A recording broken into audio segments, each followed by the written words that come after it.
L'entrevista. Connexió. El fil que et connecta amb Catalunya. L'entrevista d'avui és Núria Fries Corrius, és una actriu i performer catalana establerta a Berlín. Treballa entre el teatre, la performance i l'audiovisual amb interès per formats contemporanis i híbrids. Recentment ha estrenat a la capital d'Alemanya Mommy, Daddy and Other Issues, un monòleg d'autoficció humorístic, multilingüe i multimèdia creat i interpretat per ella mateixa. També ha participat en diverses peces escèniques a Berlín i en curtmetratges i projectes audiovisuals. Núria, benvinguda a Rau Ràdio, com estàs? Hola, bon dia. Molt bé. Molt contents que estiguis aquí amb nosaltres. Si et sembla, abans de començar a conversar amb tu, mirarem un petit tràiler d'aquesta obra que tenim moltes ganes que ens expliquis d'on ve tot plegat. Perfecte. Hola, mama. Hola, nena, tot bé? Sí, vosaltres. També, bé. Tot veig. I wouldn't ever guess you were Spanish. You don't look like it at all. Jetzt. Alle meine progressiven Ideale werden mit meinem etwas konservativeren, rechtsorientierten Mann konfrontiert werden. Aber da Liebe alles überwinden kann, was macht meine Meinung schon aus? Das ist auch voll blöd von mir, das zu fragen. Das Wichtigste, bist du zufrieden?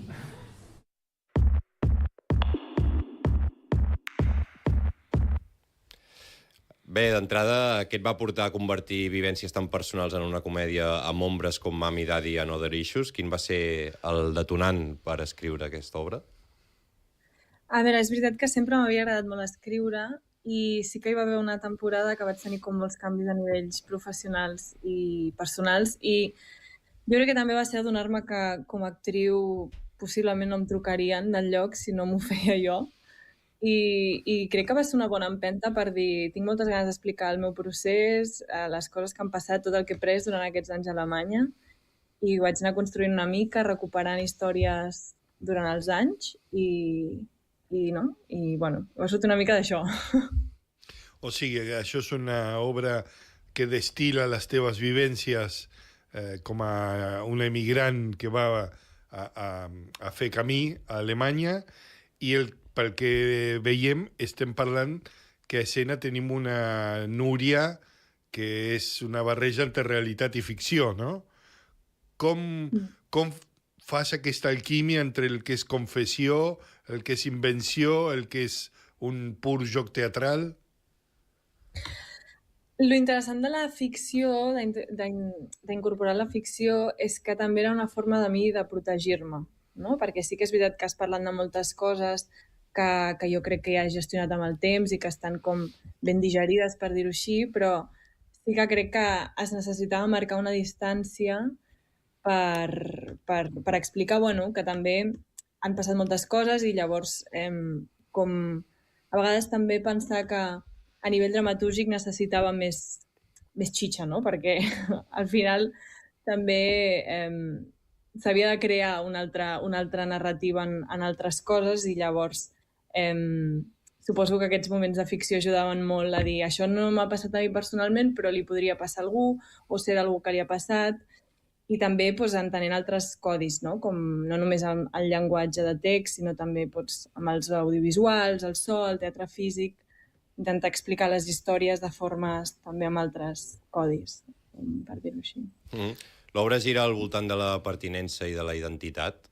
Què has descobert de tu mateixa vivint o quina és la teva experiència de viure entre Barcelona i Berlín? Et sents, no sé si d'un lloc d'un altre, de tots dos alhora? Com això ha influït, diguéssim, en la teva obra? Sí, jo crec que aquests anys fora també han sigut un gran espai d'autoconeixença, no? El moment en el que marxes, el concepte de casa també es ressignifica molt i crec que al final l'obra el que vol resumir és una mica això, que vagis on vagis, siguis on siguis, l'exercici constant és recordar-te que tu vas amb tu a casa, no? I jo em considero molt catalana, però sí que a vegades quan torno a Catalunya veig coses que he adquirit com a Alemanya i, bueno, és també divertit, no? Com anar sentint que t'expandeixes a les dues ciutats d'alguna forma.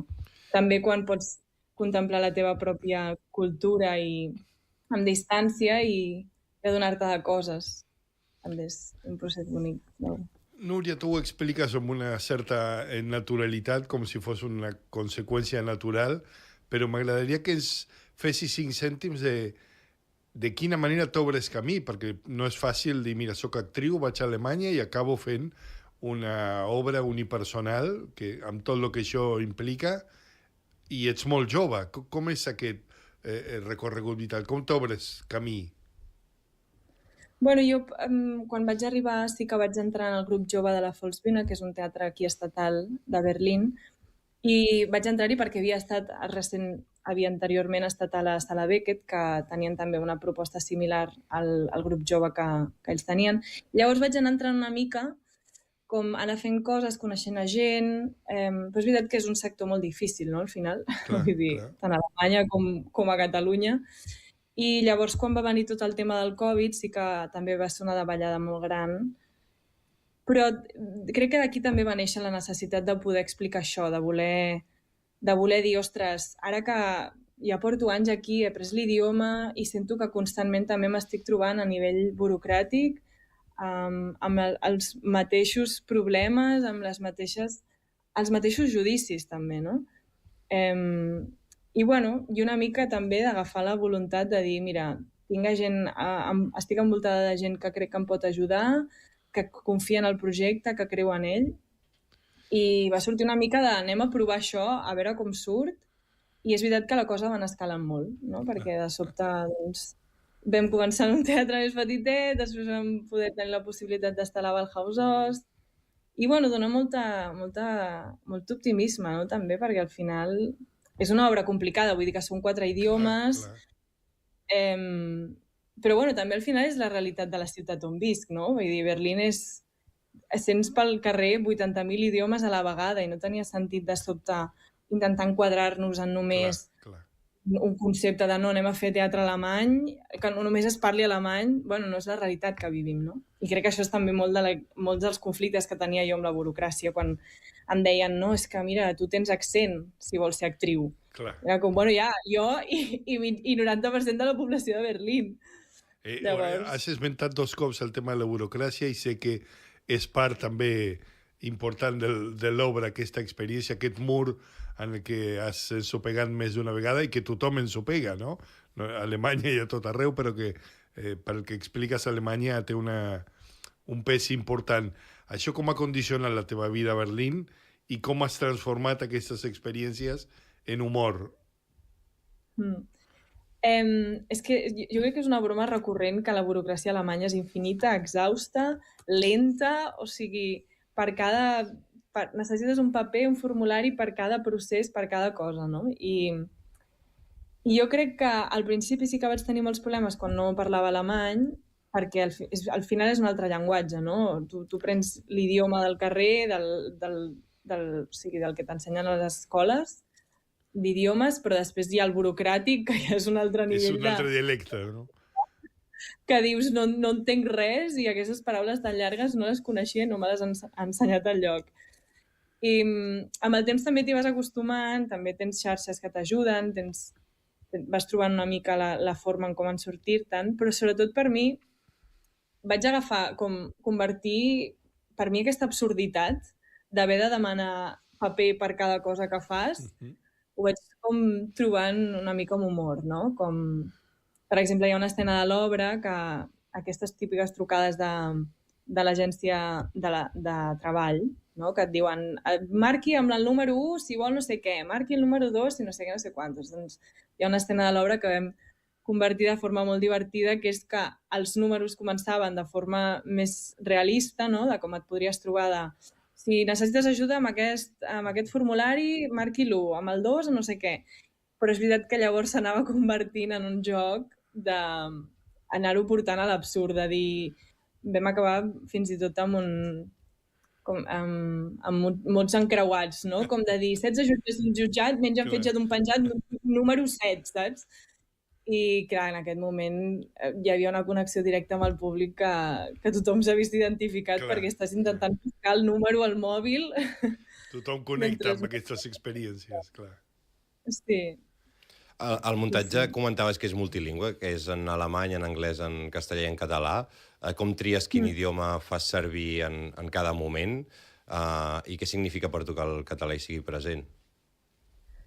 Els idiomes realment tenien una funció dramatúrgica, no? Per mi era sobretot molt important doncs, això que comentava, retratar els 4 idiomes amb els que algú viu quan marxa fora. En el meu cas, que parli els 4 idiomes. Però llavors el català per mi sempre és casa, no? El contacte més proper amb el més íntim, amb la meva família, amb l'escola. El castellà és també l'idioma que s'utilitza amb la parella, els amics que fas aquí, que al final també t'acabes trobant gent de l'estat espanyol o gent que parli espanyol. També amb una mateixa, a vegades et pots parlar en castellà perquè quan en el moment que ets bilingüe doncs, potser et surten així, però sí que és veritat que, per exemple, l'anglès i l'alemany estava construït d'una forma que tu quan arribes a Berlín i no parles alemany necessites sobreviure en un idioma, no? Llavors et comuniques en anglès fins que vas aprenent alemany i llavors ja directament parles en alemany. I això també era molt bonic perquè crec que la idea era que l'alemany a través del curs de l'obra anés creixent també. Hi havia doncs, una escena en una classe explicant alemany, que és el cagatió, per exemple, amb 4 frases mal contades i sobrevivint com seria una presentació en una classe d'idiomes, fins a després confrontar-te amb la burocràcia des d'un nivell de ja porto temps aquí i també em puc enriure d'això una mica. Núria, hem vist que l'obra també inclouen gravacions, vídeos domèstics de la teva infància. Com ha estat exposar aquesta intimitat davant del públic? Ha sigut molt bonic, la veritat.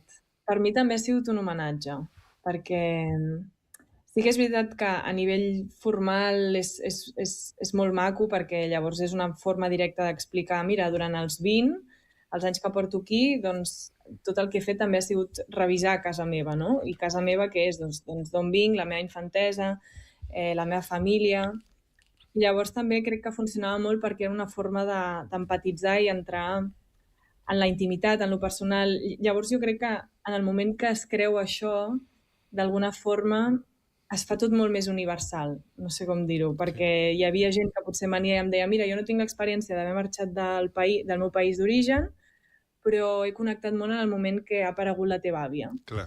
Perquè jo vaig tenir una àvia que per mi va ser molt important i llavors es creava com algo bonic de dir, bueno, darrere d'aquesta història, aquest monòleg que t'estic explicant d'una immigrant que arriba a Berlín, hi ha una història darrere, hi ha tota una vida que t'estic permetent entrar i que tu connectaràs en la mesura que puguis. Núria, t'imagines portant aquesta peça a Barcelona o creus que està pensada perquè funcioni amb el públic alemany només? És un conflicte que hem tingut molt amb tota la producció, perquè és veritat que ens agradaria molt portar-la a Barcelona. Sí que és veritat que també ens estem adonant que és molt local. Clar. Perquè també hi ha una part que pensava al final és un monòleg en què jo parlo al públic, no? Llavors, parlar en anglès, en alemany, potser la gent tampoc podria acabar d'entendre com la lògica, o més que entendre, potser connectaria d'una altra forma. També hi ha moltes bromes que són molt a nivell local. De moment és una cosa que hem descartat de primeres, que no vol dir que no tinguem ganes de tornar a fer coses a Barcelona, però sí, estem també enfocant-nos més a portar-ho també en altres ciutats o altres països també, de parla alemanya. Clar. Doncs moltes gràcies, Núria, per acompanyar-nos avui aquí a Connexió de Rap Ràdio. Ha estat un plaer. Esperem que puguis tornar. Moltes gràcies. Sí, i ens quedarem amb les ganes. Pol, haurem d'agafar un avió si volem veure aquesta obra, haurem d'anar a Berlín. Encantats, Núria, d'haver-te tingut amb nosaltres i et felicitem per aquest camí que has recorregut de manera tan ràpida aquí a Alemanya. Moltes gràcies. Una abraçada.